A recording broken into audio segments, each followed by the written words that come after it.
ಆಕಾಶವಾಣಿ ಮಡಿಕೇರಿ. ವ್ಯಕ್ತಿ ವಿಶೇಷ. ವಿವಿಧ ಕ್ಷೇತ್ರಗಳಲ್ಲಿ ಸಾಧನೆ ಮಾಡಿರುವ ವ್ಯಕ್ತಿಗಳ ಪರಿಚಯ.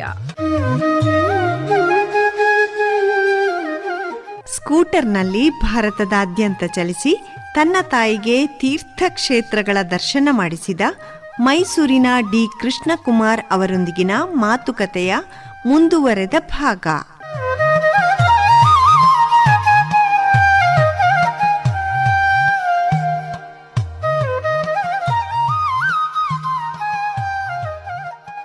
ಪ್ರೀತಿಯ ಶ್ರೋತೃಗಳೇ, ಇವತ್ತಿನ ವ್ಯಕ್ತಿ ವಿಶೇಷ ಕಾರ್ಯಕ್ರಮಕ್ಕೆ ನಿಮ್ಮೆಲ್ಲರಿಗೆ ಆತ್ಮೀಯವಾದಂತಹ ಸ್ವಾಗತ, ಸುಸ್ವಾಗತ.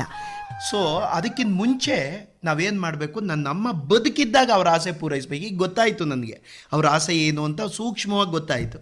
ಸೊ ಅದಕ್ಕೆ ಪ್ರಯಾರಿಟಿ, ಇಮಿಡಿಯೇಟ್ ಪ್ರಯಾರಿಟಿ ಕೊಡಬೇಕು. ಸೊ ಹಾಗಾಗಿ ಇಮಿಡಿಯೇಟ್ ಪ್ರಯಾರಿಟಿ ಕೊಟ್ಟು ಫಸ್ಟು ನಾನು ಮನೆಯಿಂದ ಹೊರಗಡೆ ಹೇಗೆ ಶುರುವಾಯಿತು ಸರ್ ಪ್ರಯಾಣ? ಫಸ್ಟ್ ಅದೇ ಬಜಾಜ್ ಚೇತಕ್ ಸ್ಕೂಟ್ರ್. ಯಾಕೆಂದರೆ ಆ ಸ್ಕೂಟ್ರ್ ಬಗ್ಗೆ ನನಗೆ ಒಂದು 24 ವರ್ಷದಿಂದನೂ, ಹೌದು, ಬೆಂಗಳೂರಲ್ಲೂ ನನ್ನ ವೃತ್ತಿ ಜೀವನದಲ್ಲೂ ಅದೇ ಸ್ಕೂಟರ್ ಯೂಸ್ ಮಾಡ್ತಿದ್ದೆ. ಎಲ್ಲ ಆಸೆ ಮಾಡ್ಕೊಡೋರು. ಆದ್ರೂ ಬಜಾಜ್ ಚೇತಕ್ ನಮ್ಮಪ್ಪ ಫಸ್ಟ್ ಗಿಫ್ಟ್ ನಂಗೆ ಕೊಡ್ಸಿದ್ರು. ಯಾರು ಕೊಡ್ಸಿದ? ನಮ್ಮಪ್ಪನೇ. ಯಾಕೆಂದ್ರೆ ಅವ್ರಿಗೆ ಇಷ್ಟೆಲ್ಲ ಜವಾಬ್ದಾರಿ ಇತ್ತಲ್ಲ, ತನ್ನ ಮಗಂಗೆ ಅವ್ರು ಏನು ಅಲ್ಲಿವರೆಗೂ ಒಂದು ಏನೂ ತಗೊಟ್ಟಿದ್ದವ್ರಲ್ಲ ನಮ್ಮಪ್ಪ. ಸಂಬಳ ಎಲ್ಲ ತಂದು ನಮ್ಮ ಅತ್ತೆಯರ ಕೈ ಕೊಡ್ತಿದ್ರು, ಅವ್ರದೇ ಯಜಮಾನಿಕೆ ಎಲ್ಲ ದರ್ಬಾರು. ಆದ್ರೆ ನನ್ನ ಅಪ್ಪ ತನ್ನ ಕೈಯಿಂದ ಏನೋ ಒಂದು ಮ್ಯಾನೇಜ್ ಮಾಡಿ ತಗೊಟ್ಟದ್ದು ಅಂತ. ಅದೇ ಫಸ್ಟ್ ನನ್ನ 21ನೇ ವಯಸ್ಸಲ್ಲಿ ಆ ಸ್ಕೂಟರ್ ನಾನು ತಗೊಟ್ಟು. ಸೊ ಹಂಗಾಗಿ ನನ್ನ ಅಪ್ಪ ಕೊಟ್ಟಿರೋದು ಅಂತ ಅದ್ರ ಮೇಲೆ ಒಂದು ವಿಶೇಷವಾದ ಒಂದು ಅಭಿಮಾನ. ಸೊ ಇವತ್ತು ನಮ್ಮ ತಂದೆ ಭೌತಿಕವಾಗಿ ಇಲ್ಲದೆ ಇರೋ ಆ ಸ್ಕೂಟ್ರನ್ನೇ ನಾನು ನಮ್ಮ ತಂದೆ ಅಂತ ತಿಳ್ಕೊಂಡಿದ್ದೆ. ಹಾಗಾಗಿ ಆ ಸ್ಕೂಟ್ರಲ್ಲಿ ಕೇವಲ ನಾವಿಬ್ಬರೇ ಅಲ್ಲ, ತಾಯಿ ಮಗ ಇಬ್ಬರೇ ಅಲ್ಲ, ಆ ಸ್ಕೂಟ್ರಲ್ಲಿ ಹೋಗೋದ್ರಿಂದ ನಮ್ಮ ಅಪ್ಪನೂ ನಮ್ಮ ಜೊತೆ ಬರ್ತಾ ಇದ್ದಾರೆ ಅನ್ನೋ ಒಂದು ಭಾವನೆ ಇರುತ್ತೆ ನಮಗೆ. ಅಂದರೆ ಒಂದಷ್ಟು ಭಾವನಾತ್ಮಕವಾದ ಸಂಬಂಧ. ಸೊ ಹಾಗಾಗಿ ಆ ಸ್ಕೂಟ್ರಲ್ಲೇ ಅಮ್ಮನ ಕೂರಿಸ್ಕೊಂಡು ನಾನು ಪ್ರಾರಂಭ ಮಾಡಿದೆ. ಈಗ ಪ್ರಪ್ರಥಮ ಬಾರಿಗೆ ಎಲ್ಲಿ? ಫಸ್ಟ್ ಕೇರಳ ಬಂದು, ಕೇರಳದಿಂದ ತಮಿಳುನಾಡು, ಪಾಂಡಿಚೇರಿ, ಕರ್ನಾಟಕನೇ ನಾನು 4-5 ಭಾಗದಲ್ಲಿ ಮಾಡಿದ್ದೀನಿ. ಒಂದು ನಮ್ಮ ಕರಾವಳಿ ಕರ್ನಾಟಕ, ಆ ಕಲ್ಚರೇ ಒಂದು ಬೇರೆ. ನಮ್ಮ ಇಲ್ಲಿ ಅಂಕೋಲ, ಅಲ್ಲಿಂದನೂ ಕಾರವಾರ, ಅಲ್ಲಿಂದನೂ ಈ ಕಡೆ ಇಲ್ಲಿ ಮಂಜೇಶ್ವರ, ಉಪ್ಪಾಲ, ಕಾಸರಗೋಡುವರೆಗೂ ಅದೊಂದು ವಿಶೇಷವಾದ್ದು. ಇದು ಕರಾವಳಿ ಕರ್ನಾಟಕ, ಉತ್ತರ ಕರ್ನಾಟಕ, ಮಧ್ಯ ಕರ್ನಾಟಕ, ನಮ್ಮ ಈ ಹರಿಹರ, ದಾವಣಗೆರೆ, ಮತ್ತು ಈ ಮಲೆನಾಡು, ಶಿವಮೊಗ್ಗ, ಸಾಗರ, ಈ ಥರದ್ದು. ಆಮೇಲೆ ದಕ್ಷಿಣ ಕರ್ನಾಟಕ, ಈ ಥರ 4-5 ಭಾಗದಲ್ಲಿ ಮಾಡಿ Karnataka, Kerala, Tamil Nadu, Karnataka, Andhra Pradesh, Telangana, Maharashtra, Goa, Chhattisgarh, Orissa, Jharkhand, Bihar, West Bengal, Sikkim, Assam, Meghalaya, Tripura, Nagaland, Manipur, Mizoram, Arunachal Pradesh, Indo China border, Tawang, Sela pass, Rupa, Bomdila, Ziro valley, Along, Tato, Mechuka, Pasi, ಈ ಥರದ್ದೆಲ್ಲನೂ, ಪಾಸಿಘಾಟು, ಸುನ್ಪುರ, ಮಿಯೋ, ನಾಮ್ದಫಾ ಫಾರೆಸ್ಟ್ ಎಲ್ಲ ಪ್ರತಿಯೊಂದು ಆ ಬಾರ್ಡ್ರಲ್ಲಿರೋ ಚೀನಾ ಬಾರ್ಡ್ರ್ ಅದೆಲ್ಲ ನೋಡ್ಕೊಂಡು ಬರೋ ಟೈಮ್ಗೆ ಸ್ಯಾಮ್ಸಂಗ್ ಟೀ ಗಾರ್ಡನ್ ಅನ್ನೋ ಒಂದು ಭೂತಾನ್ ಬಾರ್ಡ್ರು ಹತ್ರ, ಇಂಡಿಯಾ ಭೂತಾನ್ ಬಾರ್ಡರ್ ಹತ್ರ ಇದ್ದಾಗ ಕೋವಿಡ್ ಬಂದ್ಬಿಡ್ತು. 2 ವರ್ಷ 10 ತಿಂಗಳು ನಿರಂತರವಾದ ಪ್ರವಾಸ ಮಾಡಿದು. ಏನು ಪ್ರತಿನಿತ್ಯ ನೂತನ ಹೊಸ ಜನ, ಹೊಸ ದಿನ, ಹೊಸ ಮುಖಗಳು, ಹೊಸ ಮುಖಲಕ್ಷಣಗಳು, ಹೊಸ ಧ್ವನಿಗಳು, ಹೊಸ ಭಾವಗಳು, ಇದನ್ನೆಲ್ಲ ನೋಡ್ತಾ 2 ವರ್ಷ 10 ತಿಂಗಳು ಹೇಗಾಯಿತು ಅಂತಲೇ ಗೊತ್ತಾಗಲಿಲ್ಲ. ನಮ್ಮ ಅಮ್ಮಂಗೂ ಅಷ್ಟೇ ಉತ್ಸಾಹ. ಯಾಕೆಂದರೆ ಅವ್ರು ನೋಡಿದಷ್ಟು ಉತ್ಸಾಹ ಜಾಸ್ತಿ ಆಗೋದು ಅವ್ರಿಗೆ. ಅಮ್ಮ ಒಪ್ಕೊಂಡ್ರ ತಕ್ಷಣದಲ್ಲಿ ನೀವು ಹೇಳಿದಾಗ? ಯಾಕೆಂದರೆ ಅವ್ರು ಏನು ಮಾಡಿದ್ರು ಅಂದರೆ, ನಾನು ಬಿಡೋಕ್ಕೂ ಮುಂಚೆ ಜನವರಿ 14 ನಾನು ರಿಸೈನ್ ಮಾಡೋದಕ್ಕಿಂತ ಮುಂಚೆ ಒಂದು 2 ದಿನದಲ್ಲಿ ಒಂದು ಘಟನೆ ನಡೆಯಿತು. ಲೈಬ್ರರಿಯಲ್ಲಿ ಓದ್ತಾ ಕೂತಿರ್ಬೇಕಾದ್ರೆ ಕೇರಳದ ಪ್ರಸಿದ್ಧ ಕ್ಷೇತ್ರಗಳು ಅಂತ ಯಾವುದೋ ಒಂದು ಪುಸ್ತಕ ಸಿಕ್ಕಿದೆ ಅವ್ರಿಗೆ. ಅಂದರೆ ಅದು ಏನೇನು ಕೇರಳದಲ್ಲಿ ಯಾವುದೋ ಇದೆಯೋ ಅದನ್ನು ಎಷ್ಟು ಪ್ರೀತಿಯಿಂದ ಓದಿ ಜೋಪಾನವಾಗಿಟ್ಟು ಭಾನುವಾರದ ನಾನು ಲೈಬ್ರರಿಗೆ ಹೋಗ್ತಿದ್ದೆ. ಯಾಕೆಂದರೆ ಸೋಮವಾರದಿಂದ ಶನಿವಾರದ ತನಕ ನನಗೆ ಕೆಲಸ ಇರೋದಲ್ಲ.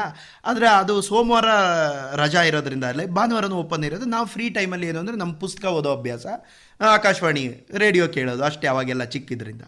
ಸೊ ಆ ಥರ ಇದ್ದಾಗ ಏನಾಯಿತು, ನಾನು ಅದನ್ನು ನನಗೆ ಜೋಪಾನವಾಗಿ ಅದನ್ನು ಎಲ್ಲೋ ಒಂದು ರ್ಯಾಕಲ್ಲಿ ಒಂದು ಕಡೆ ಇಟ್ಟು ಬೇರೆ ಯಾರೂ ತಗೋಬಾರ್ದು ಅಂತ ಅದನ್ನು ತೆಗೆದು ತೋರಿಸಿದ್ರು. ನನಗೆ ಅದು ಇಂಡೈರೆಕ್ಟಾಗಿ ಒಂದು ಸೂಚನೆ ಕೊಡ್ತು. ಅದು ಎಷ್ಟು ನಮ್ಮಮ್ಮನ ಒಳಗಡೆ ಕೇರಳದ ಪ್ರಸಿದ್ಧ ಅಲ್ಲೆಲ್ಲ ಜಲಪಾತಗಳಿದೆ, ಅದಿದೆ, ಇದೆ. ಸೊ ಹಾಗಾಗಿ ಅಲ್ಲಿಂದನೇ ಫಸ್ಟ್ ಆರಂಭ ಮಾಡ್ತು. ಆ ಘಟನೆ ನನಗೆ ಇಮಿಡಿಯೇಟ್ ನಾಳೆನೇ ಹೊರಡಬೇಕು ಅನ್ನೋ ಒಂದು ಒತ್ತಡ ಒಳಗಿಂದ ಶುರುವಾಯಿತು. ಒಂದು ಅರ್ಜು ನನ್ನ ಅಮ್ಮಂಗೆ ಇನ್ನೂ ನಾನು ನಾಳಿದ್ದು ಇನ್ನೊಂದು ವರ್ಷ ಮಾಡೋಣ ಆರ್ತಿ ಈ ಥರ ಎಲ್ಲ ಪೋಸ್ಟ್ಪೋನ್ ಮಾಡೋಕ್ಕಾಗಲ್ಲ, ಇಮಿಡಿಯೇಟ್ ಪ್ರಯಾರಿಟಿ, ಈ ಕ್ಷಣ ಹೊರಡಬೇಕು ಅಂತ ಅವತ್ತೇ ನಾವು ಹೊರಟ್ರಿ. ಪ್ರಪ್ರಥಮವಾಗಿ ನೀವು ಭೇಟಿ ಕೊಟ್ಟಂತಹ ಸ್ಥಳದಲ್ಲಿ ಅಮ್ಮನ ಮುಖಭಾವವನ್ನ ನೀವು ಗಮನಿಸಿದ್ರಾ? ಹೌದು. ನೀವೇನೋ ನಿಮ್ಮ ಜವಾಬ್ದಾರಿಯನ್ನ ಕರ್ತವ್ಯವನ್ನ ಜಾರಿಗೊಳಿಸಿದ್ರಿ.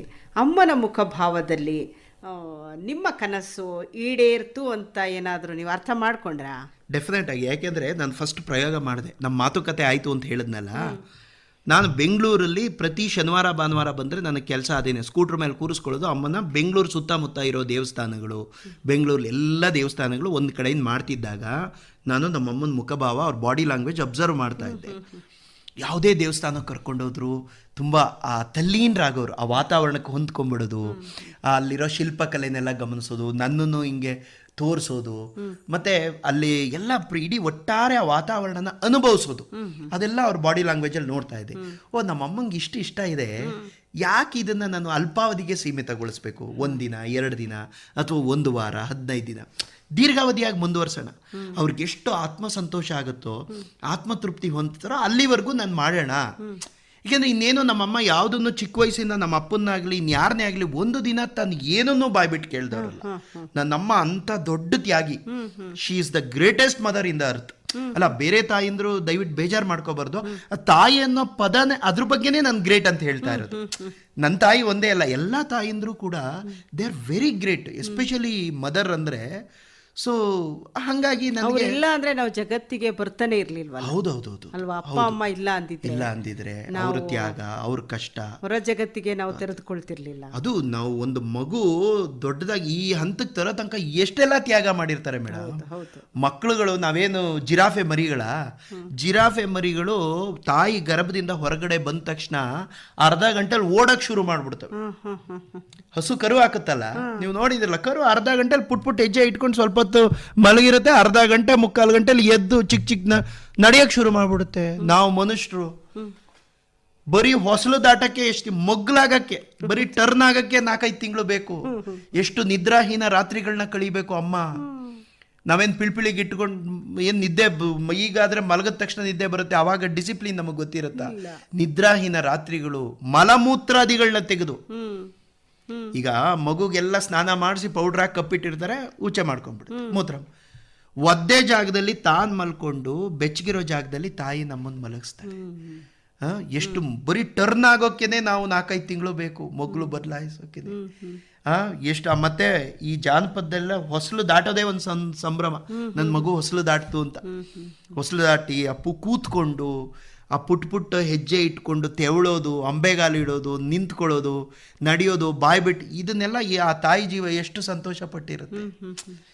ಮತ್ತೆ ತನ್ನ ಪಾಲನ್ನು ಮಕ್ಕಳು ಹುಟ್ಟಿದ ಮೇಲೆ ಏನು ಅಂದ್ರೆ ಅವ್ರ ಜೀವನ ಎಲ್ಲಾನು ಮಕ್ಕಳಿಗೆ ಸೀಮಿತವಾಗಿ, ಸಮಯದಲ್ಲಿ ತನ್ನನ್ನ ತಾನು ಮರ್ತು ಬಿಡ್ತಾಳೆ, ತನ್ನ ನೋವನ್ನ ಮರ್ತು ಬಿಡ್ತಾಳೆ, ಎಲ್ಲಾನು ಎಷ್ಟೆಲ್ಲ ಅಷ್ಟ ಕಷ್ಟಗಳನ್ನ ಅನುಭವಿಸಿ ಬದುಕ್ತಾಳೆ ನಮಗಾಗಿ. ನಮ್ಮ ಮೇಲೊಂದು ಹೋಪು, ನಮ್ಮ ಲಾಲನೆ ಪಾಲನೆಲೇ ತಾನು ಜೀವನ ಕಳೆದು ನಾವು ದೊಡ್ಡವರಾಗೋ ತನಕ ಎಷ್ಟೆಲ್ಲ ತ್ಯಾಗಗಳು. ತನ್ನ ಪಾಲನ್ ತುತ್ತನೆಲ್ಲ ನಮಗೆ ತಿನ್ನಿಸ್ತಾಳೆ. ನನ್ನ ಮಗು ತಿನ್ಲಿ. ನಮ್ಮಮ್ಮನೂ ಹಂಗೇನೆ, ತನ್ನ ಪಾಲಂದು ಏನಾದ್ರು ದೋಸೆ ಏನೇ ಇದ್ರು ತನ್ನದ್ದು ನನಗೂ ತಿನ್ಸೋದು. ಈಗ ನಾವೆಲ್ಲ ಹೊಟ್ಟೆ ಬಾಕರು. ಈ ನಡುವೆ ಸರ್ ಒಂದು ಪ್ರಶ್ನೆ ಅಂತಂದ್ರೆ, ಇವತ್ತಿನ ದಿನಗಳಲ್ಲಿ ಹೆಣ್ಣು ಮಕ್ಕಳು ಪುಟ್ಟ ಮಕ್ಕಳನ್ನ ಬಿಟ್ಟು ಆತ್ಮಹತ್ಯೆಗೆ ಶರಣಾಗ್ಬಿಡ್ತಾರೆ. ಒಂದು ಕ್ಷುಲ್ಲಕ ಕಾರಣಕ್ಕೆ, ಒಂದು ಸಣ್ಣ ಕಾರಣಕ್ಕೆ ಮಕ್ಕಳನ್ನ ಬಿಟ್ಟು ಅವರು ಪ್ರಾಣ ಕಳ್ಕೊಳ್ತಾರೆ, ತುಂಬ ಚಿಕ್ಕ ವಯಸ್ಸಿನಲ್ಲಿ. ಇದ್ರ ಬಗ್ಗೆ ನೀವು ಏನು ಹೇಳ್ತೀರಿ ಸರ್? ಯಾಕೆ ಅಂತ ಹೇಳಿದ್ರೆ, ಈಗ ನೀವು ಮಗುವಿನ ಬಗ್ಗೆ ಬಹಳ ಅರ್ಥ ಮಾಡಿಕೊಂಡು ನೀವು ಅನುಭವದ ಮಾತನ್ನ ಆಡ್ತಾ ಇದ್ದೀರಿ. ಅಮ್ಮನ ಬಗ್ಗೆ ಬಹಳ ಅಭಿಮಾನದಿಂದ ಅವಳ ತ್ಯಾಗವನ್ನು ಸ್ಮರಿಸ್ತಾ ಇದ್ದೀರಿ. ಅಮ್ಮನ ಸೇವೆ ಯಾವ ರೀತಿ ಇರುತ್ತೆ ಮಕ್ಕಳಿಗಾಗಿ ಅನ್ನೋದನ್ನು ನಿಮ್ಮದೇ ಆದಂತಹ ಭಾವನೆಯಲ್ಲಿ ವ್ಯಕ್ತಪಡಿಸ್ತಾ ಇದ್ದೀರ. ಆದರೆ ಎಷ್ಟೋ ಮಕ್ಕಳಿಗೆ ಇಂದು ತಾಯಿಯ ನಿರ್ಲಕ್ಷ್ಯ, ತಂದೆಯ ನಿರ್ಲಕ್ಷ್ಯ ಇವುಗಳಿಂದ ತಬ್ಬಲಿಯಾಗಿದ್ದಾರೆ. ಇದ್ರ ಬಗ್ಗೆ ನಿಮ್ಮ ಮನಸ್ಸು ಏನು ಹೇಳುತ್ತೆ ಸರ್? ಅಲ್ಲ, ತುಂಬ ನೋವಾಗುತ್ತೆ ಅದು. ಅದಕ್ಕೆ ನಾ ಹೇಳಿದ್ದು, ಯಾವತ್ತೂ ನಾವು ಮಕ್ಕಳು ಮಾಡ್ಕೋಬೇಕು ಅಂದರೆ ಅದೆಲ್ಲ ಪಠ್ಯಕ್ರಮದಲ್ಲಿ, ಚಿಂತನಾ ಕ್ರಮದಲ್ಲೇ ಬರಬೇಕು. ಬಹಳಷ್ಟು ವಿದ್ಯಾವಂತರೇ ಈ ರೀತಿ ಬಲಿಯಾಗ್ತಾರೆ. ಅಂದ್ರೆ ಅದು ಏನೋ ಹೊಟ್ಟೆ ಪಾಡನ ವಿದ್ಯೆ, ಸಂಸ್ಕಾರಯುತವಾದ ವಿದ್ಯೆ ಅಲ್ಲ. ಹೊಟ್ಟೆ ಪಾಡ್ಗೋಸ್ಕರ, ನೌಕರಿಗೋಸ್ಕರ ಏನೋ ಮಾಡಿ ಬಂದಿರ್ತಾರೆ, ಹೇಗೋ ಬಂದಿರ್ತಾರೆ. ಸೊ ಹಾಗಾಗಿ ಅವ್ರಿಗೆ ತಮ್ಮ ಅರಿವಿರಲ್ಲ, ತಮ್ಮ ಜವಾಬ್ದಾರಿ, ಈ ಕ್ಷಣದ ನನ್ನ ನೀಡೇನು, ಈ ಕ್ಷಣದಲ್ಲಿ ನನ್ನ ಅನಿವಾರ್ಯತೆಗಳು, ಯಾವ ಥರ ನಿರ್ಣಯ ತಗೋಬೇಕು, ಹೇಗಿರಬೇಕು, ಏನೇ ಕಷ್ಟ ಇದ್ರೂ ಔಡುಗಚ್ಚಿ ಹೇಗೆ ಸಹಿಸ್ಕೊಂಡು ಏಕೆಂದರೆ ಯಾವುದೂ ಶಾಶ್ವತ, ಕಾಲ ಆಗಲಿ ಸುಖ ಆಗಲಿ ದುಃಖ ಆಗಲಿ ಎಲ್ಲ ಅದು ಹೋಗಲೇಬೇಕಲ್ಲ. ಈ ಕಷ್ಟ ಇದ್ದರೂ ಮುಂದಕ್ಕೆ ಸುಖ ಇದ್ದೇ ಇರುತ್ತೆ, ಈಗ ಸುಖ ಇದ್ರೂ ಒಂದಲ್ಲ ಒಂದಿನ ಅದು ದುಃಖಕ್ಕೂ ತಿರುಗ್ಬೋದು. ಸೊ ಹಾಗಾಗಿ ಯಾವತ್ತು ಔಡುಗಚ್ಚಿ ನಿಲ್ಲಬೇಕು, ಕಷ್ಟನ ಸಹಿಸ್ಕೋಬೇಕು, ಎದುರಿಸ್ಬೇಕು, ಮುಖಾಮುಖಿ ಮಲಗಿರುತ್ತೆ ಪುಟ್ಟ ಕಂದಮ್ಮ ಹಾಸಿಗೆ ಮೇಲೆ ಮಲಗಿರುತ್ತೆ, ಅವುಗಳೆಲ್ಲ ಜೀವನ. ಇವಳು ನೇಣಿಗೆ ಶರಣಾಗಿರ್ತಾಳೆ. ಈ ದೃಶ್ಯ ನೋಡಿದಾಗ ಇಡೀ ದಿನ ಈ ವಿಚಾರವಂತರು ಬಹಳಷ್ಟು ಪಶ್ಚಾತ್ತಾಪ ಪಡ್ತಾರೆ. ಯಾಕೆ ದುಡುಕಿದ್ದು ತಾಯಿಯಾದವಳು, ಆ ಮಕ್ಕಳ ಭವಿಷ್ಯ ಏನು ಅಂತ. ಕೆಲವರಂತೂ ಆ ಸುದ್ದಿ ಗೊತ್ತಾದ ಕೂಡಲೇ, ಏಕೆಂದರೆ ಸಂಬಂಧನೇ ಇರಲ್ಲ, ಆದರೆ ಸುದ್ದಿ ಇವರ ಊಟವನ್ನೇ ಕಿತ್ತು ಹಾಕಿಬಿಡುತ್ತೆ. ಇಡೀ ದಿನ ಬೇಸರದಲ್ಲೇ ಕಳೀತಾರೆ ಮಾನವರು. ಹೌದು, ಮನುಷ್ಯತ್ವ ಯಾರಿಗೆ ಈ ಮನುಷ್ಯತ್ವ ಇವೆಲ್ಲ ಈ ಸೂಕ್ಷ್ಮ ಭಾವನೆಗಳಿಗೆ ಒತ್ತು ಕೊಟ್ಟು ಜೀವನ ಮಾಡ್ತಾರೋ ಅವ್ರಿಗೆಲ್ಲ ನೋವಾಗುತ್ತೆ, ಮನಸ್ಸು ಮರಗುತ್ತೆ. ಈಗ ಏನು ಮಾಡೋಕ್ಕಾಗತ್ತೆ ಇವತ್ತಿನ ಆ ಥರ ಇದ್ದಾಗ. ಸೊ ಏನು ಯಾಕೆಂದರೆ ಈ ತಂದೆ ತಾಯಿ ಇದ್ದರೆ ಈ ಕತೆಗಳು. ಇನ್ನು ಪಾಪ ಅಪ್ಪ ಮಕ್ಕಳು ಇಲ್ಲ ಅಂದರೆ ಏನೋ ಸಂಘ ಸಂಸ್ಥೆ ಅಂತ ಹೇಳ್ತಾರೆ. ಈಗ ಎಲ್ಲ ಅವಾಗ ಏನಾಗುತ್ತೆ, ಏನೇ ಆಗಲಿ ಆ ತಂದೆ ತಾಯಿ ಭಾವನೆಗಳಿಗೆ ವೇದಿಕೆ ವಂಚಿತರಾಗ್ತಾರ. ಆ ತಂದೆ ತಾಯಿ ಪ್ರೀತಿಯ ಸುಖನ, ಏಕೆಂದರೆ ತಾಯಿ ಅನ್ನೋದೇ ಒಂದು ಸತ್ಪದಾರ್ಥ, ಆ ಪ್ರೇಮನೇ ಬೇರೆ, ಅದು ಬೇರೆದೇ ಪ್ರಪಂಚ. ಅದು ಬಹಳಷ್ಟು ಚಿಕ್ಕ ವಯಸ್ಸಿನಲ್ಲಿ 19-20 ವರ್ಷಗಳಿಗೆ ಅವರು ಹೋಗ್ತಾರೆ. ಹೊಟ್ಟೆ ಉರಿಯುತ್ತೆ, ಎಲ್ಲವೂ ಇರುತ್ತೆ, ಹಣ ಇರುತ್ತೆ, ಆಸ್ತಿ ಇರುತ್ತೆ, ಎಲ್ಲರೂ ಇರ್ತಾರೆ. ಆದರೆ ಏಕಾಂತವಾಗಿ ಅವಳು ಯಾರಿಗೂ ಹೇಳದೆ ಹೊರಟು ಬಿಡ್ತಾಳೆ. ಆ ಮಕ್ಕಳು ಬಾಲ್ಯವನ್ನು ಕಳೆದು ದೊಡ್ಡವರಾದಾಗ ಅವರ ಪರಿಸ್ಥಿತಿ ಬಹಳಷ್ಟು ನೋವನ್ನು ತರುತ್ತೆ ಅಂತ ಹೇಳಿ ಏನು ವ್ಯಾಖ್ಯಾನ ಮಾಡೋದು ಮೇಡಮ್ ಅದಕ್ಕೆ? ಒಟ್ಟಿನಲ್ಲಿ ಆ ಮಗು ಜೀವನ, ಆ ತಾಯಿ ತಂದೆ ಪ್ರೀತಿಯಿಂದ ವಂಚಿತವಾಗುತ್ತೆ. ಹಿಂಗೋ ತಂದೆ ತಾಯಿ ಇದ್ರೆ ಒಂದು ರಕ್ಷಣೆ. ಈಗ ಬೀದಿಲಿ ಏನೋ ಒಂದು ಆಟ ಆಡ್ತಿರ್ತೀವಿ, ಯಾರೋ ಎದುರಿಸ್ತಾರೆ, ಪಟ್ಟನ್ ಮನೆಗೆ ಓಡ್ ಬರ್ತೀವಿ. ಯಾಕೆ? ಇಲ್ಲಿ ನನ್ನ ಅಪ್ಪ ಅಮ್ಮ ಇದ್ದಾರೆ, ಇದು ನನ್ನ ಮನೆ, ನನಗೆ ರಕ್ಷಣೆ ಕೊಡ್ತಾರೆ ಅನ್ನೋ ಒಂದು ಭದ್ರತೆ ಇರುತ್ತೆ, ಅದನ್ನ ಹಿಂಗೆ ಹೊರಡಿಸ್ತೀರಾ? ಮೇಯ್ನ್ ಆ ಭಾವನಾತ್ಮಕವಾದ ಭದ್ರತೆ, ಆ ಪರಿಚಯನೇ ಆಗಲ್ವಲ್ಲ ಅವ್ರು ಇಲ್ಲದಾಗ ಅಲ್ವೇ? ಯಾರೋ ಏನೋ ಎದುರಿಸಿ ಪ್ರೀತಿ ಮಾಡ್ತೀರಿ ಅಮ್ಮನನ್ನ. ಈಗಲೂ ಕೂಡ ಅವರ ಗಡ್ಡವನ್ನ ಇಟ್ಕೊಂಡು ಮುದ್ದು ಮಾಡ್ತಾ, ಅವ್ರ ಬೆನ್ನ ಸವರ್ತಾ, ತಲೆ ಸವರ್ತಾ ಮಾತಾಡ್ತಾ ಇದ್ದೀರಾ ಅಮ್ಮ ಅಮ್ಮ ಅಮ್ಮ ಅಂತ.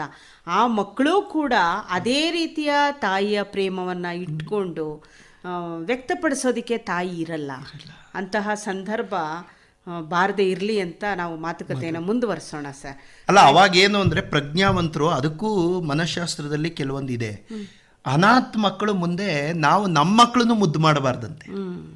ಯಾಕೆಂದರೆ ಅವ್ರಿಗೆ ಒಂದು ಹರ್ಟ್ ಆಗುತ್ತೆ. ನಾವು ನಮ್ಮ ಮಕ್ಕಳನ್ನ ಅನಾಥರ ಮುಂದೆ ಮುದ್ದು ಮಾಡಿದ್ರೆ ಅವಕ್ಕೆ ಆ ಪೇಯ್ನ್ ಆಗುತ್ತೆ.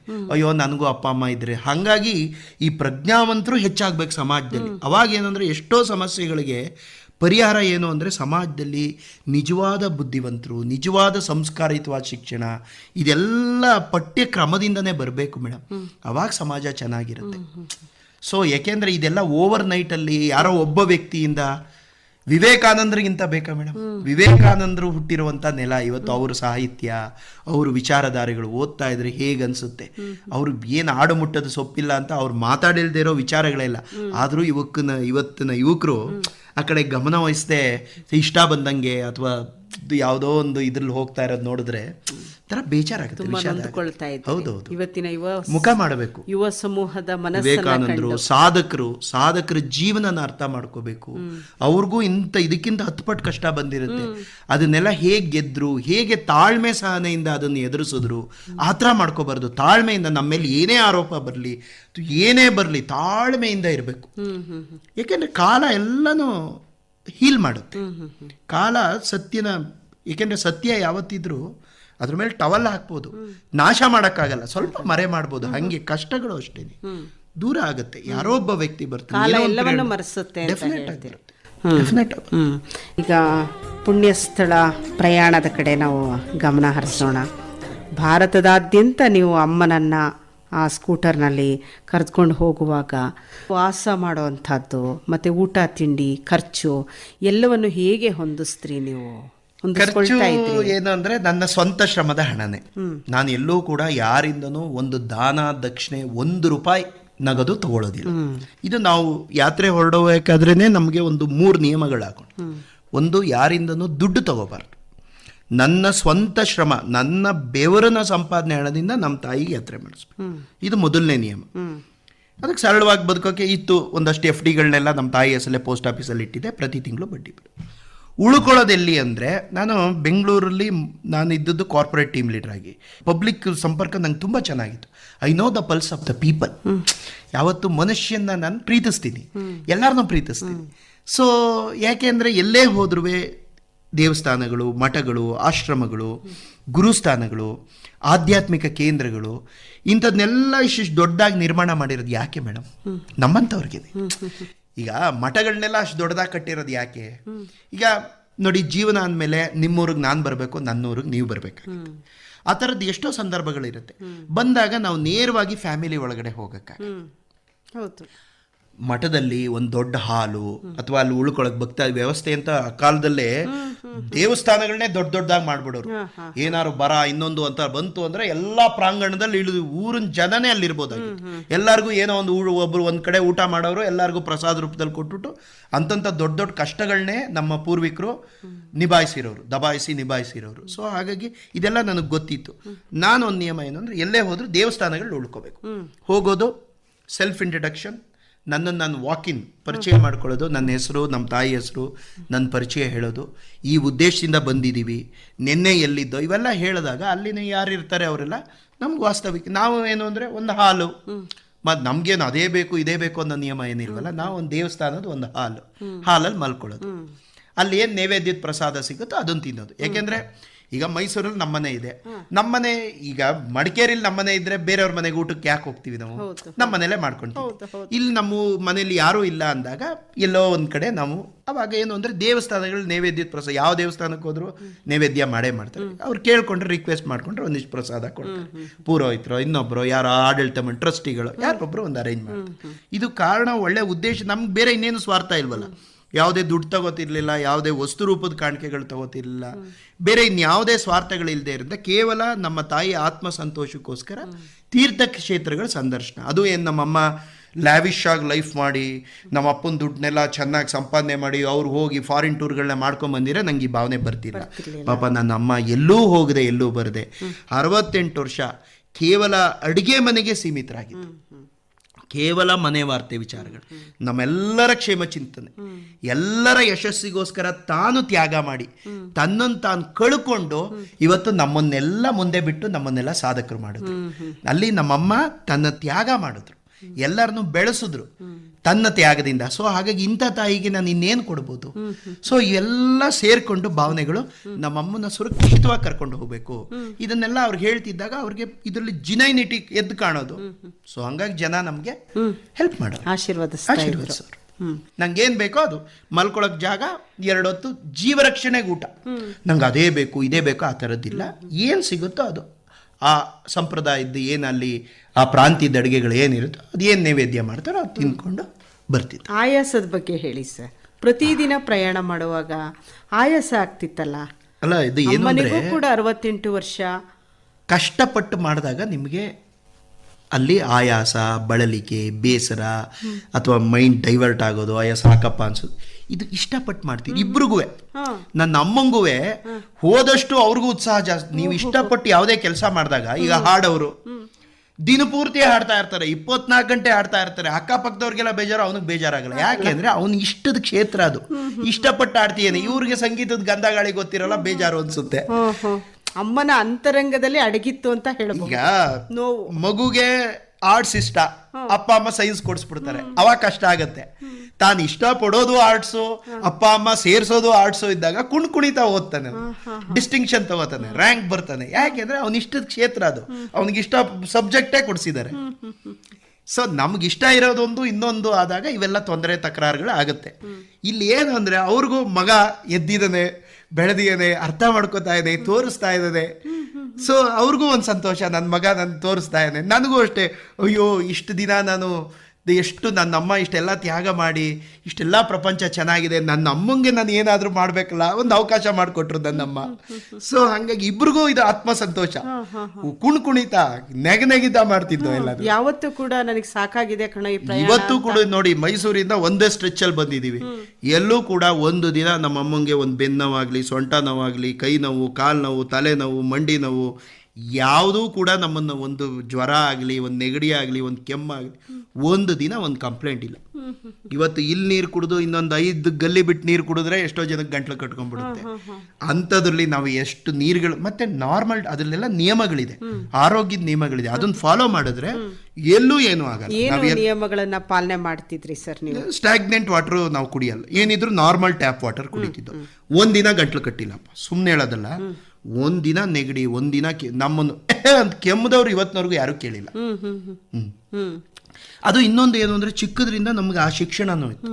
ಈಗ ನನಗೆ ಈ ಚಿಕ್ಕದ್ರಲ್ಲಿ ಏನು ಅಂದರೆ, ನಮ್ಮ ಸೋದರದತ್ತೆ ಒಂದಿನ ಕೆಮ್ತಾ ಇದ್ದೆ ನಾನು ಕಿಟಕಿ ಹತ್ರ ನಿಂತ್ಕೊಂಡು. ನಮ್ಮ ಸೋದರದತ್ತೆ ಇದ್ರಲ್ಲ, ಸ್ವಲ್ಪ ಅವ್ರದ್ದೇ ತಾನೇ ಎಲ್ಲ ಯಜಮಾನ್, ಒಂದೇನೋ ಕರೆದ್ರು, ಹಿಂಗೆ ಕರೆದ್ಬಿಟ್ಟು, ಏನೋ ಇನ್ನೂ ಚಿಕ್ಕ ಹುಡುಗ ನೀನು, ಒಳ್ಳೆ ವಯಸ್ಸಾದವ್ರ ಥರ ಮುದುಗಿನ ಥರ ಅಂತ ಕೆಮ್ತಾ ಇದೆಯಲ್ಲೋ, ಇನ್ನೂ ಚಿಕ್ಕ ಹುಡುಗ ನೀನು, ಹೇಗಿರಬೇಕು? ಏನು ಆಲ್ರೆಡಿ ಮುದಿಯ ಆಗ್ಬಿಟ್ಟಿಯ ನೀನು? ಈ ಥರ ಆಡ್ಕೊಂಡ್ರು ನೋಡಿ. ಅವತ್ತಿಂದ ಇವತ್ತಿನವರೆಗೂ ನನಗೆ ಕೆಮ್ಮು ಬಂದಿಲ್ಲ. ಯಾಕೆಂದ್ರೆ ಅವ್ರು ಹೇಳಿದ್ದು ತಲೆಯಲ್ಲಿ ಕೂತು ಬಿಡ್ತು. ನಮ್ಮ ಅತ್ತೆ ನನ್ನ ಆಡ್ಕೊಂಡ್ರಲ್ಲ, ನಾನು ಯುವಕ ಯಾವಾಗಲೂ ಸ್ಟ್ರಾಂಗ್ ಆಗಿ ಆ ತಲೆಯಲ್ಲಿ ಏನು ಆ ಸಬ್ಕಾನ್ಷಿಯಸ್ ಮೈಂಡಲ್ಲಿ ಅದು ಚಿತ್ತದಲ್ಲಿ ಚಿತ್ತ ಕೆಲಸ ಮಾಡಕ್ ಶುರು ಮಾಡುತ್ತೆ. ಮಕ್ಕಳು ಸರ್ ಯಾರಾದ್ರೂ ಬುದ್ಧಿ ಹೇಳಿದ್ರು ಅಂತ ಅವ್ರನ್ನ ದ್ವೇಷ ಮಾಡ್ತಾರೆ.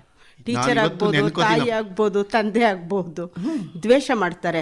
ಅವ್ರ ಹೆಸರು ಕೇಳ್ತಾ ಇದ್ದ ಹಾಗೆ, ಓ ಇವ್ರು ಈ ರೀತಿ ಹೇಳಿದ್ರು, ಈ ರೀತಿ ಮಾತಾಡಿದ್ರು ಅಂತ ನೊಂದ್ಕೊಂಡು ದ್ವೇಷ ಮಾಡ್ತಾರೆ. ಇಲ್ಲ, ನಾನು ನಮ್ಮ ಅತ್ತೆಯಿಂದಂತೂ ಎಷ್ಟೋ ವಿಚಾರ ಈ ಥರ. ಊಟದಲ್ಲೂ ಅಷ್ಟೇ, ಊಟ ಮಾಡಬೇಕಾದ್ರೆ ಏನೋ ಒಂದು ಊಟನ ಕಾಮೆಂಟ್ ಮಾಡೋದು, ಅಥವಾ ತಟ್ಟೆಯಲ್ಲಿ ಒಂದಿನ ಏನು ಮಾಡ್ತಿದ್ದೆ, ಏನೋ ಒಂದು ಮೆಣಸಿನ್ಕಾಯಿ ಇತ್ತು, ಬಿಟ್ಬಿಟ್ಟು ಅದನ್ನು ತಟ್ಟೆಯಲ್ಲಿ ಹಂಗೆ ಉಳಿಸ್ಬಿಟ್ಟು ನಮ್ಮ ಅತ್ತೆ ಎದುರುಗಡೆನೇ ಊಟಕ್ಕೆ ಕೂತ್ಕೋದು. ನಮ್ಮಪ್ಪ ನಮ್ಮ ಅತ್ತೆ ಎಲ್ಲ ಒಟ್ಟಿಗೆ ಎತ್ಕೊಂಡು ತಟ್ಟೆ ಹೊಡ್ತಿದ್ದೆ. ಕರೆದ್ರೆ, ಏಯ್ ಬಾಯ್ಲೆ, ತಟ್ಟೆಯಲ್ಲಿ ಏನು ಬಿಟ್ಟಿದ್ಯಾ?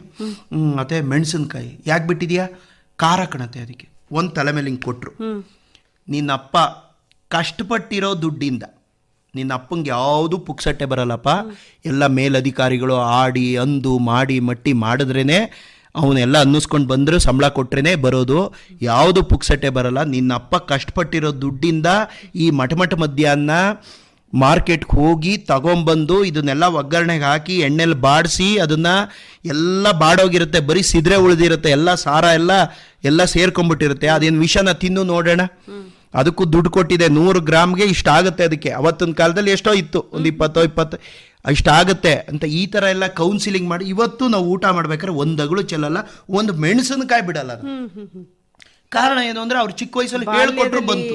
ನೀವು ಕಲಿತಂತಹ ಪಾಠವನ್ನ ಇಂದು ಕೂಡ ನೀವು ಪಾಲನೆ ಮಾಡ್ತಾ ಇದ್ದೀರಿ. ಕೆಮ್ಮು ಬಂದಿಲ್ಲ ಅಂತ ಹೇಳಿದ, ಕೆಮ್ಮು ಅವ್ರ ಮೂದಲಿಕೆ ಒಂದು ಮಾತು ಅಂದ್ರೆ, ಅವ್ರಿಗೆ ಮೂದಲಿಸ್ಬೇಕು ಅಂತಲ್ಲ, ಅಣ್ಣನ ಮಗಂಗೆ ಆ ತರ ಶಿಕ್ಷಣ ಕೊಡಬೇಕು.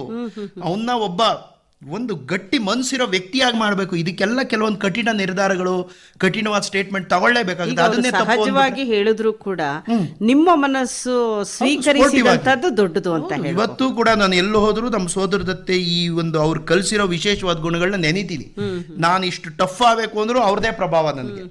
ಈಗ ನಮ್ಮ ವಜ್ರಾದಪಿ ಕಠೋರಾಣಿ ಕುಸುಮಾದಪಿ ಮೃದುನಿ ಅಂತ ಒಳ್ಳೆ ಗುಣಗಳು ಬರೋಕ್ಕೆ ನಮ್ಮ ತಾತ, ಅಜ್ಜಿ, ನಮ್ಮ ದೊಡ್ಡಪ್ಪ, ನಮ್ಮ ತಾಯಿ ಇವರೆಲ್ಲ ಕಾರಣ. ಆದರೆ ನನ್ನ ಕಠೋರ ನಿರ್ಣಯಗಳು, ಯಾವುದೋ ಒಂದು ಸಂಕಲ್ಪ ಮಾಡಿದೆ, ಹುಕ್ಕಾರ್ ಕುರ್ಕ್ ಅದನ್ನು ಸಾಧಿಸ್ಬೇಕು, ಈಗ ಪರ್ಸ್ಯೂ ಮಾಡಬೇಕು, ಈ ಜೀವ ಬಿಟ್ಟರೂ ಪರವಾಗಿಲ್ಲ, ನಾನು ಏನೋ ಒಂದು ಒಳ್ಳೆ ನಿರ್ಧಾರ ತಗೊಂಡ್ರೆ ಅದನ್ನು ಪೂರೈಸೇ ಆಗಬೇಕು ಅನ್ನೋ ಒಂದು ಟಫ್ ನೇಚರ್ ಬಂದದ್ದು ನನಗೆ ನಮ್ಮ ಅತ್ತೆರಿಂದ.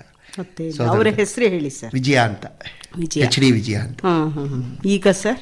ಈಗ ಅಲ್ಲೇ ಮೈಸೂರಲ್ಲೇ ಇದ್ದಾರೆ. ಇವತ್ತಿನ ಒಂದು ಸಾಧನೆಯನ್ನ ನೋಡಿ ಏನು ಹೇಳ್ತಾರೆ ಅವರು? ಅವ್ರಿಗೆ ಯಾವತ್ತೂ ಹೊಗಳದವ್ರಲ್ಲ. ನಮ್ಮ ಮನೇಲಿ ಏನು ಅಂತಂದ್ರೆ ಭಾರಿ ಹುಷಾರು ನಮ್ಮ ಮನೆಯವರು, ನಮ್ಮಪ್ಪ ಆಗಲಿ ನಮ್ಮ ಅತ್ತೆರಾಗ್ಲಿ ಯಾರೂ ಕೂಡ ಹಿಗ್ತಾರೆ ಅಂತ. ಅವ್ರು ಏನು ಅಂದ್ರೆ, ನಮ್ಮ ಮನೇಲಿ ಒಂದು ನಿಯಮ, ಮಕ್ಕಳುಗಳನ್ನ ನಾವೇ ನೇರವಾಗಿ ಹೊಗಳಿ ಅವ್ರನ್ನ ಹಾಳ್ಬಾವಿಗೆ ತಳ್ಳಬಾರ್ದು. ಸಮಾಜ ಹೊಗಳೋದು ನೋಡಿ ಕೇಳೋಷ್ಟು ಮಾತ್ರ ನಾವು ಸಂಸ್ಕಾರವಂತರಾಗಿರ್ಬೇಕು. ನಾವೇ ನಮ್ಮ ಮಕ್ಕಳನ್ನ ಅವನು ಇರಲಿ ಬಿಡ್ಲಿ ಇಲ್ದೇದ್ನೆಲ್ಲ ಒಂದು ಕತ್ತು ಸೇರಿಸಿ ನಾವೇ ನಮ್ಮ ಬೇರೆಯವ್ರ ಮುಂದೆ ಪ್ರತಾಪ ಕೊಚ್ಕೋಬಾರ್ದು. ಬೇರೆಯವರೆಲ್ಲ ಹೊಗಳೋದನ್ನ ಕೇಳಿ ಮಾತ್ರ ಸಂತೋಷ ಪಡಬೇಕು. ನೀವೇನೇ ಇದು ಮಾಡಿದ್ರು ಅವ್ರು ಮಾತ್ರ ಬಾಯ್ ಬಿಟ್ಟು ಹೋಗಳಲ್ಲ, ನಾವೇ ತಿಳ್ಕೋಬೇಕು ಅಷ್ಟೇ. ತಿಳ್ಕೋಬೇಕು. ಒಂದು ಸಂತೋಷದ ಸಂಗತಿಯನ್ನ ಹಂಚ್ಕೊಳ್ತಾ ಇದ್ರಿ ನಮ್ಮ ಮಡಿಕೇರಿ ಆಕಾಶವಾಣಿಯ ಶ್ರೋತೃಗಳ ಜೊತೆ. ಸರ್, ಈಗ ನೀವು ಪುಣ್ಯ ಸ್ಥಳವನ್ನ ಭೇಟಿ ಮಾಡಿದಾಗ ಮರೆಯಲಾರದಂಥದ್ದು, ಮತ್ತೆ ಮತ್ತೆ ಕಾಡುವಂಥದ್ದು ಯಾವ ಸಂಗತಿ ಇದೆ ಸರ್ ನಿಮ್ಮಲ್ಲಿ? ಇಲ್ಲ, ಎಲ್ಲಾನು ಕೂಡ ನಾವು ಅನುಭವಿಸಿದೀವಿ ಮೇಡಮ್. ಏನಂದ್ರೆ ನನಗೆ ಇದು ಇಂಥದೇ ಸ್ವಲ್ಪ ಇದೊಂದು ಈ ಥರದ್ದೇ ಒಂದಿದು ಅಥವಾ ಆ ಥರದ್ದೇನೂ ಇಲ್ಲ ನನಗೆ. ಏಕೆಂದರೆ ಪ್ರತಿಯೊಂದು ಕ್ಷಣನೂ ಎಂಜಾಯ್ ಮಾಡಿದ್ದೀವಿ. ಈಗ ಯಾರೋ ಒಬ್ರು ಒಂದು ಮಾತು ಹೇಳ್ತಾರೆ, ನಾವು ಎಷ್ಟು ಊಟ ಮಾಡ್ತೀವಿ ಅಂತ ಮುಖ್ಯ ಅಲ್ವಂತೆ, ಎಷ್ಟು ಡೈಜೆಷನ್ ಆಗುತ್ತೋ ಅದು ಮುಖ್ಯ ಅಂತ. ನನ್ನ ಹೊಟ್ಟೆ ಡೈಜೆಷನ್ ಪವರ್ ಇರೋದೇ 3 ಇಡ್ಲಿ, 10 ಇಡ್ಲಿ ತಿಂದರೆ 7 ಇಡ್ಲಿ ವೇಸ್ಟ್. ಡೈಜೆಷನ್ ಅದೇನು ಆತ್ಮಗತ ಆಗಲ್ಲ, ರಕ್ತಗತ ಆಗಲ್ಲ, ಜೀರ್ಣ ಆಗಲ್ಲ, ಅಜೀರ್ಣ ಆಗತ್ತೆ, ಹೋಗುತ್ತೆ. ಈಗ ನಾವು ಎಷ್ಟು ಓದ್ತೀವಿ ಅನ್ನೋದು ಇಂಪಾರ್ಟೆಂಟ್ ಅಲ್ಲ, ಎಷ್ಟು ಓದ್ತೀವಿ, ಎಷ್ಟು ಅರ್ಥ ಮಾಡ್ಕೊಂಡು ಪಾಲಿಸ್ತೀವಿ ಅನ್ನೋದು ಇಂಪಾರ್ಟೆಂಟ್. ದಿನಪೂರ್ತಿ ಓದ್ತಾ ಇರ್ತೀವಿ, ಒಂದು ಒಳ್ಳೆ ಸದ್ವರ್ತನೆ ಇಲ್ಲ, ಒಂದು ಒಳ್ಳೆ ಸಂಸ್ಕಾರ ಇಲ್ಲ, ಪ್ರಯೋಜನ ಏನು? ಕೋಟ್ಯಾಂತರ ರೂಪಾಯಿ ದುಡಿತೀವಿ, ಸತ್ಕಾರ್ಯಗಳಿಗೆ ಎಷ್ಟನ್ನು ಬಳಸ್ತೀವಿ ಅದು ಮುಖ್ಯ. ನೀನು ಎಷ್ಟು ಕೋಟಿ ದುಡ್ದೆ ಅನ್ನೋದು ಇರ್ಬೋದು, ಎಷ್ಟು ಓದ್ದೆ ಅನ್ನೋದು ಲೆಕ್ಕ ಆಗಲ್ಲ, ಎಷ್ಟು ಅರ್ಥ ಮಾಡ್ಕೋತೀವಿ. ಹಾಗೆ ಎಷ್ಟು ದೀರ್ಘಾವಧಿ, ಎಷ್ಟು ಉದ್ದ, ಎಷ್ಟು ಆಯ್ಸಿತ್ತು ಅನ್ನೋದು ಮುಖ್ಯ ಅಲ್ಲ, ಯಾವ ಥರ ಜೀವನ ಮಾಡ್ತೀವಿ. ಕೆಲವ್ರು ಏನು ಮಾಡ್ತಾರೆ ಅಂದರೆ ತಿಂದು ತಿಂದು ತಿಂದು ನಾವು ಸಾಯ್ತೀವಿ. ಕೆಲವೊಮ್ಮೆ ಪ್ರಜ್ಞೆನೇ ಇರಲ್ಲ, ಏನೇನೋ ತಿಂತೀವಿ, ಹೊಟ್ಟೆ ಕೆಡೋದನ್ನೆಲ್ಲ ತಿಂತೀವಿ. ಕೆಲವರು ಕುಡಿದು ಕುಡಿದು ಕುಡಿದು ಸಾಯ್ತು, ಕೆಲವರು ಸಂಪಾದನೆ ಮಾಡಿ ಮಾಡಿ ಮಾಡಿ ಮಾಡಿ ಸಾಯ್ತು. ಆದರೆ ಕೆಲವೊಂದು ವ್ಯಕ್ತಿಗಳು ಮಾತ್ರ ಜೀವಿಸ್ಕೊಂಡು ಸಾಯ್ತಾರೆ. ಕಡೆ ನಿಮಿಷದವರೆಗೂ, ಪ್ರತಿಯೊಂದು ನಿಮಿಷದವರೆಗೂ ಜೀವಿಸ್ತಾರೆ. ನಮ್ಗೆ ಆ ಥರದ ಲೈಫ್ ಇಷ್ಟ. We have to leave the life. ಅಂದರೆ ನಾ ಪಾಸಿಟಿವ್ ಆಗಿ ಹೇಳ್ತಾ ಇದ್ದೀನಿ, ಒಳ್ಳೆ ರೀತಿ ಜೀವಿಸ್ಬೇಕು. ನಾಳೆ ದಿನ ನಾವೇನಾದರೂ ನಮ್ಮ ಉಸಿರು ನಿಂತಾಗ ಜನಗಳು, ಸಮಾಜ, ಇವನೊಬ್ಬ ಮಹಾತ್ಮ ಅಪ್ಪ, ಇವನೊಬ್ಬ ದೇವತೆ, ಇವನು ಮನುಷ್ಯನಾಗಿ ಹುಟ್ಟಿದ್ರೇನೋ ಅಷ್ಟೇ, ಬಟ್ ಆದರೆ ಇವನು ದೇವರಪ್ಪ ಅಂತ ಅವರು ಕೂಡ ಕಂಬನಿ. ಎಲ್ಲಾರು ಮುಂದೆ ಹೇಳೋದಲ್ಲ, ಕೆಲವೊಮ್ಮೆ ಹಿಂದೆ ಕಣ್ಣೀರು ಹಾಕ್ಬೇಕು. ಏಕಾಂತದಲ್ಲಿದ್ದಾಗ ನಮ್ಮನ್ನು ಇವನೊಬ್ಬ ದೇವತೆ ಆಗಿದ್ದಪ್ಪ ಅಂತ ಅವ್ರ ಮನಸ್ಸಲ್ಲಿ ಒಂದು ಭಾವನೆ ಬಂದರೆ ನಮಗೆ ಜೀವನ ಅಷ್ಟೇ ಸಾರ್ಥಕ. ಶ್ರೋತೃಗಳೇ, ಡಿ ಕೃಷ್ಣಕುಮಾರ್ ಅವರೊಂದಿಗಿನ ಮಾತುಕತೆಯ ಮುಂದುವರೆದ ಭಾಗ ಮುಂದಿನ ವ್ಯಕ್ತಿ ವಿಶೇಷ ಕಾರ್ಯಕ್ರಮದಲ್ಲಿ. ನಮ್ಮೆಲ್ಲ ಪ್ರೀತಿಯ ಶ್ರೋತೃಗಳಿಗೆ ಮತ್ತೊಮ್ಮೆ ನಮಸ್ಕಾರ, ಶುಭ ಸಂಜೆ. ಇದುವರೆಗೆ ವ್ಯಕ್ತಿ ವಿಶೇಷ, ವಿವಿಧ ಕ್ಷೇತ್ರಗಳಲ್ಲಿ ಸಾಧನೆ ಮಾಡಿರುವ ವ್ಯಕ್ತಿಗಳನ್ನು ಪರಿಚಯಿಸುವ ಕಾರ್ಯಕ್ರಮ ಪ್ರಸಾರವಾಯಿತು.